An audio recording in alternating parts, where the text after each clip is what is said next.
Asia cup final নিশ্চিত করার ম্যাচে পাকিস্তানের দেওয়া মাত্র ১৩৬ রানের টার্গেট বাংলাদেশি ব্যাটাররা বানিয়ে ফেলে পাহাড় সম। জাকের আলী, নুরুল হাসান সোহানদের ব্যাটিং ব্যর্থতায় এশিয়া কাপে স্বপ্নভঙ্গ হয় টাইগারদের।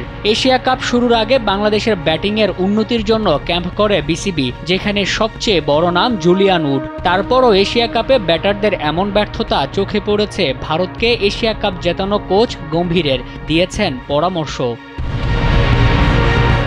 রবিবার পর্দা নেমেছে এবারের এশিয়া কাপের। ফাইনালে মুখোমুখি হয়েছে দুই চিরপ্রতিদ্বন্দ্বী ভারত পাকিস্তান। ফাইনাল ম্যাচে উপস্থিত ছিলেন বিসিবি সভাপতি আমিনুল ইসলাম বুলবুল। ফাইনাল শেষে বিসিবি সভাপতির কাছে বাংলাদেশ দল নিয়ে মন্তব্য করেছেন ভারতীয় কোচ গৌতম গম্ভীর। আমিনুল ইসলাম বুলবুল গণমাধ্যমে জানান, গম্ভীর একটা পরামর্শ দিয়েছে, আমাদের ব্যাটিংটা নিয়ে যেন আরেকটু কাজ করা হয়। ভারত পাকিস্তানের সাথে আশা জাগিয়ে হেরে ফাইনাল খেলতে না পারলেও বাংলাদেশের খেলায় গর্বিত আমিনুল ইসলাম। এশিয়া কাপে ব্যাটাররা ছিলেন অধারাবাহিক। একমাত্র সাইফ হাসান ৪ ইনিংসে ১৭৮ রান করে টুর্নামেন্টে সর্বোচ্চ রান সংগ্রাহকের তালিকায় আছেন ৬ নম্বরে। পাকিস্তানের সাথে দায়িত্ব নিয়ে ব্যাট করলে হয়তো ফাইনাল খেলতে পারত টাইগাররা। সামনের মাসে শুরু হচ্ছে আফগান মিশন। ভারতের কোচ গম্ভীরের পরামর্শ কাজে লাগিয়ে ব্যাটাররা কি নিজেদেরকে মেলে ধরতে পারবে, নাকি আবারও ভরাডুবি দেখবে টাইগার সমর্থকরা?